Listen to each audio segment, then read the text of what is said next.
Hello and welcome to this lecture where we'll finally set up Snowflake and other stuffs that we need to work with in this course. So this is really interesting. So let's go to the documentation.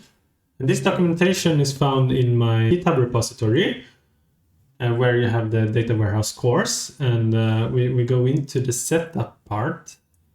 And in the setup, we have a README here so that you can see and follow along when you're working with this. And I'll close down other tabs first. So starting in this, we have some requirements. The requirements is that you already have Visual Studio Code installed. If you don't have that, just type in Visual Studio Code and install it. Same with Git, you need to have Git installed. Git and Git bash if you are in Windows. If you are in Mac, you have installed Git first, and then you can use the terminal. And in Linux, you can also use the terminal, and you need to install Git. And you need a GitHub account because we'll create the GitHub repository and work with that so that we can work with the code locally. So first of all, we'll start with creating a Snowflake account. So you can go into this link. I will command click it or control click it. And then you come into this Snowflake trial. So just enter your name, first name, last name, email, and name. So if you're in school, then you can use the school email, the school as the company name, etc. And if you're not, you can just use your Gmail. It should work as well.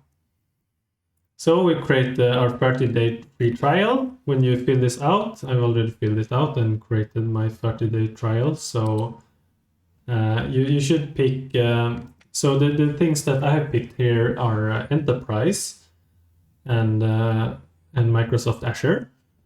You can choose standard also if you want, but enterprise, then you will have the extra feature of time travel and multi-cluster in case you need it, and also materialized views. But in this course, it's actually enough with standard.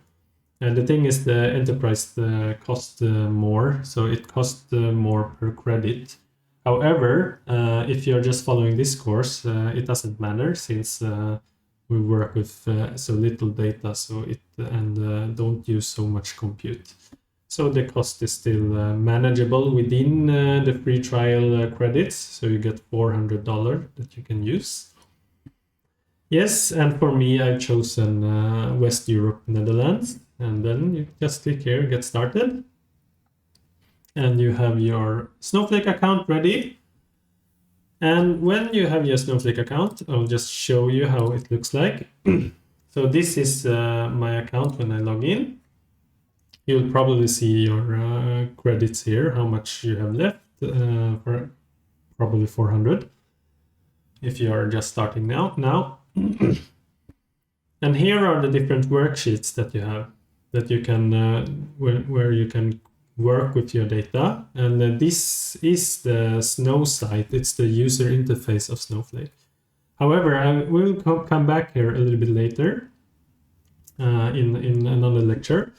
So we'll go back to the note here. And one more thing, we need some more things in the setup in order for us to work smoothly in this course. I've decided to use something called SnowSQL.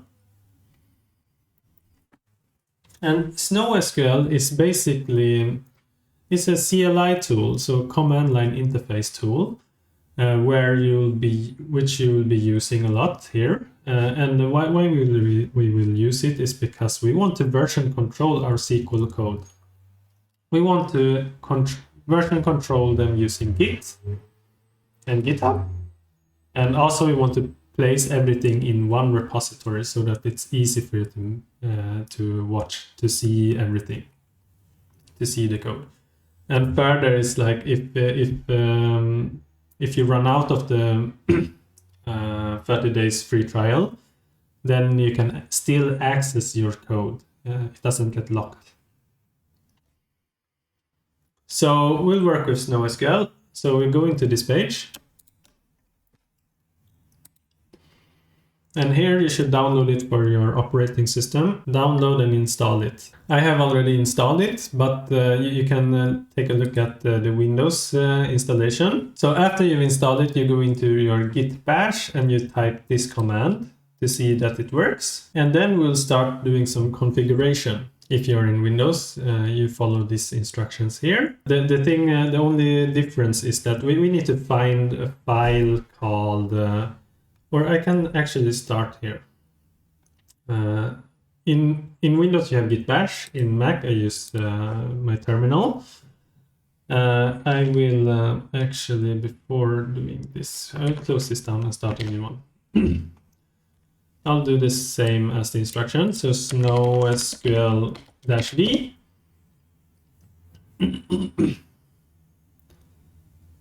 Yes, something will work soon. Yes. So this gives me the version of my SnowSQL, and if it doesn't work for you, then probably something went wrong with the installation. However, if it worked, you should find. You should go into the config file, and the config file is here in your Windows machine. It's under C users, your user, and .snowsql. For Mac, it's here. Let's see, cd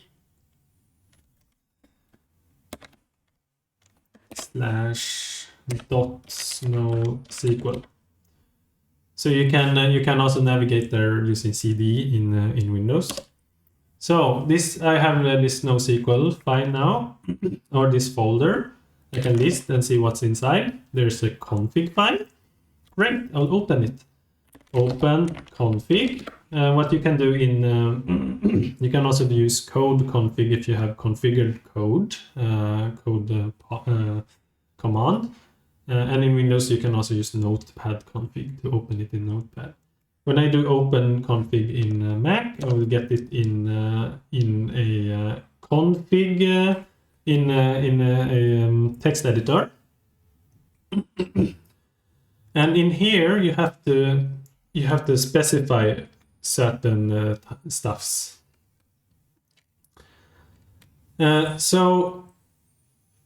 So what I have specified here is this one, connections.datawarehouse_course.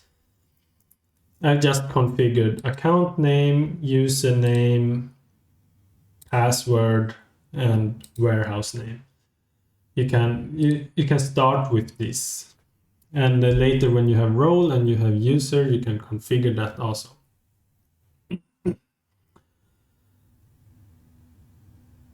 Okay, so look clearly. I will increase this a little bit, and of course I have blurred out I have asterisked out my password so that you don't get that one. So this file is very important in order for us to connect to SnowSQL. One thing that you may note is that can be quite hard to find is this account name. How do we find this? Well, we go into our Snowflake. So note that you have already created an account, you have logged into your Snowflake, so we create a new worksheet. So when you clicked on the plus button, you create a new worksheet, and here we'll use use role or admin. I'll run this one. I run it with Command Enter, which is Control Enter in Windows. And when I'm using the org admin, I can actually do that like this. I can show accounts and run this one. Interesting. Now I get a lot of details about my account. I go into something called account locator URL. So this one Yeah, right. Okay. I clicked on it and I came to my login page actually. Yes, but that's okay. From here, I want to remove everything before HTTPS and // remove this one. Remove everything after Snowflake computing, like this. And this is my account name. Copy this. So this account name, it also includes the region and which type of cloud I use, which is Azure in this case. If you have AWS, it will be AWS, and if you have another region, it's another region. Okay, with this, I copy this one and go into the config and type it in here. And then you put in your password. I will move this to another screen and I'll put in my password.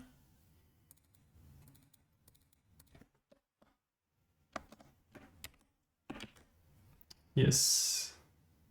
Now I close it down. So then we've done that part. Let's see the Mac installation. Just check so that yeah, you can also, if you don't download it through that page I had, then you can use Brew also if you have Homebrew installed. I think I use this one actually, and probably you may need to change some alias also in case SnowSQL doesn't work for you.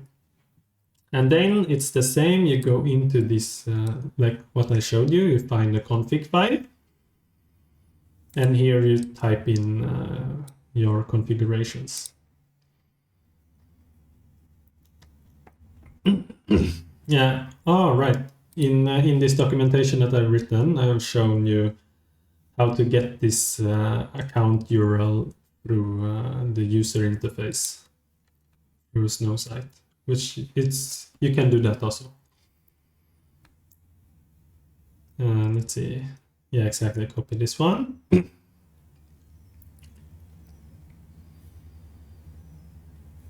Username. Find user, okay. Let's see.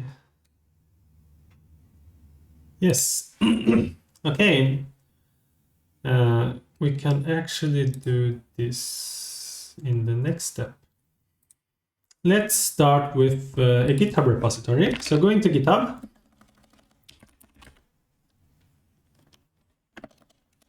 GitHub.com. I'll create a new repository.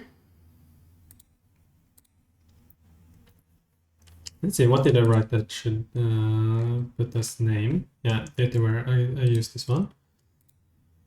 Copy that one, paste it in here. So let's see. Data warehouse, first name, underscore last name. Option underscore young. Class, yeah, you can if you have a class you can put that in,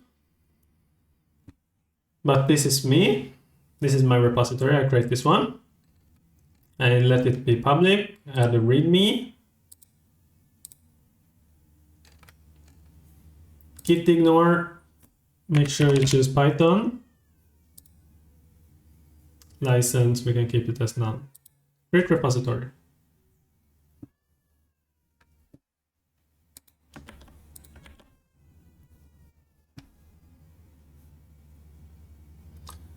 Let's see, and then we copy this one, and then I go into my, let's see, I go into my terminal, cd, go into where I want to put this GitHub repository. Documents, I'll go into demos,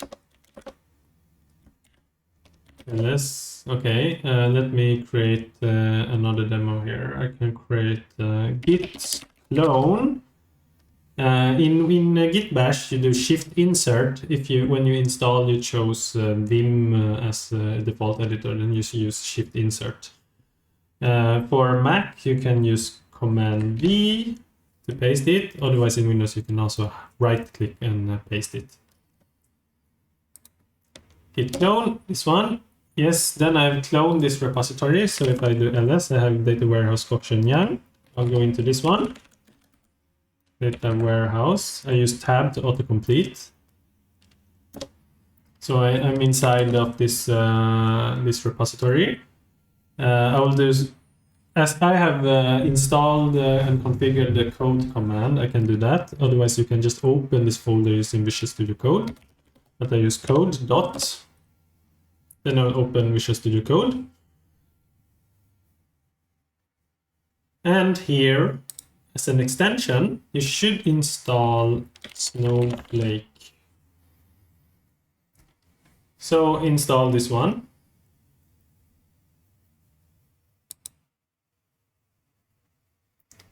Let me see if you need to install this one also for SQL tools. No, you don't need to install that one. So install just this one.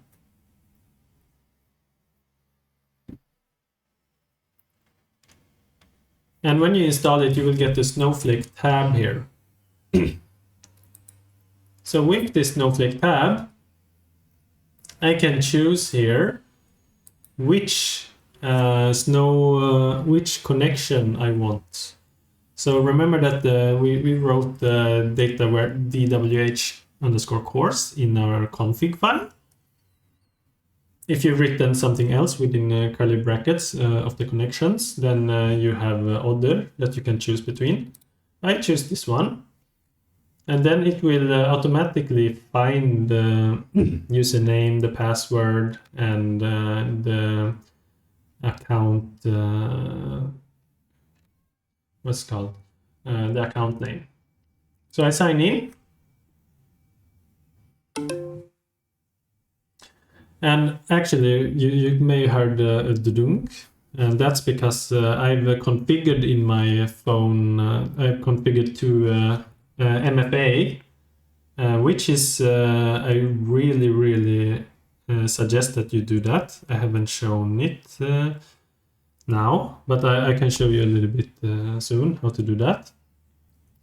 But with MFA, then we get another layer of security, and this it actually happened that there was a very large data leak, data breach quite recently within Snowflake. So it's good to have MFA, or not within Snowflake, but within some companies that used Snowflake. So it's good to have MFA configured, and they recommend that also. So now I have a lot of databases here, but you may not have so many. Okay, so now we've logged into this database or this account. And when I'm logged into this one, let me just check the notes to see if I missed something. I can check it together with you so that we have everything configured.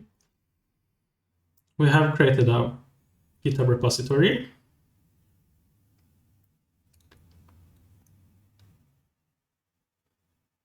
Oh, right. Yes. There's one more step, which I've gotten for free because I've already done it before, but you need to specify the SnowSQL config path. And how you can do that is that when you're inside of the terminal, let's see, if I do like this, /.SnowSQL, like this, I can write print working directory, then I get this path here. I copy this path and I say /config. So this is the path to my config file.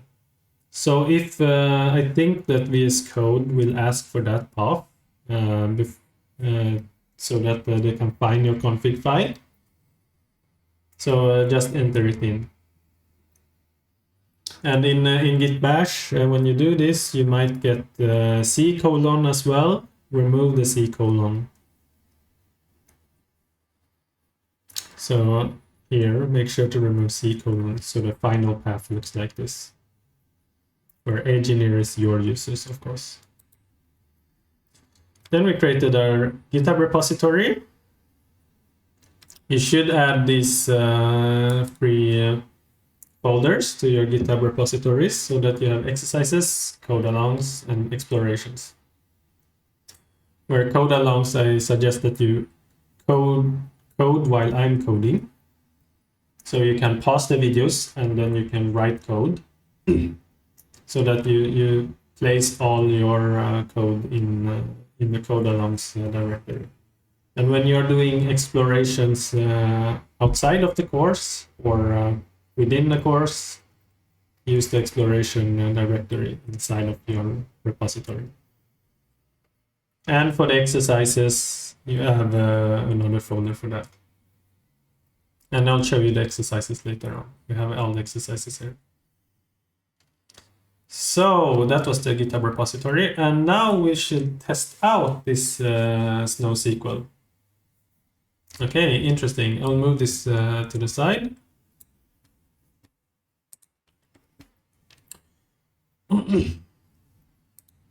So here, I'll go back to terminal here. We could create a new file. We can do like, let's see. Yeah, I can actually create a new folder. I'll create make there to create a folder. 02 setup Snowflake. So we have this folder, and we can do touch or code 02, and we create a say test SnowSQL.sql. So then I get this file here, SQL file. I will start with a command, show databases, like this. And in order for me to run it, I'll do Shift Command P. If you're in Windows, you'll do Shift Control P. And then change language mode, unless if you have another SQL language that it will show. But I will choose, I will describe why also. Yeah, I can do that now actually. So you can see, I need to move myself. Oh no, not that one. Move myself. Here there's something called Jinja SQL. You can see here, Jinja SQL. Actually, you can click on this one also. This is the language that it uses for this file endings. So I'll write SQL. And I don't want Jinja SQL, I want to have Snowflake SQL. So now I've changed the language. And I can move myself back. And I run this with Command Enter or Control Enter if you're in Windows, or you can click on the execute button. Ah, interesting. I ran this and I got a lot of stuffs here. You may not get so many because you may not have so many databases if you're just starting out, but at least you have this Snowflake sample data that you will have. So I will say use schema.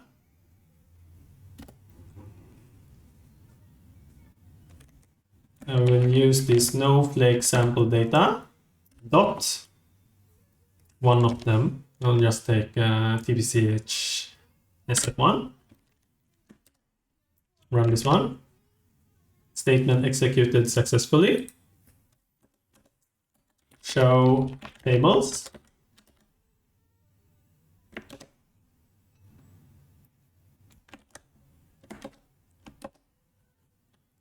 Yes.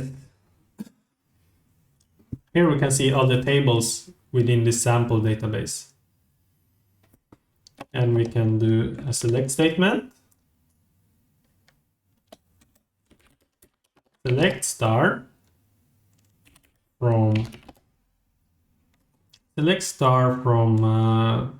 let's see which customer. Okay, customer. From this table, customer, and I want to limit to 10. I don't want to run so many. Limit 10. Semicolon. Run this one. Yes, and here I queried my first data. That is cool. So we can save this one now. And we can do some version control. So git add, git commit -m tested SnowSQL works. Git push. Yes, so here now SnowSQL works. And we have set up Snowflake and we have set up GitHub, GitHub repository. Yeah, you're good to go. You can continue following this course now. And if there's any errors, feel free to reach out to me and reach out to your classmates. Take help of LLMs, take help of the documentations. Yes, thank you, and see you in the next lecture.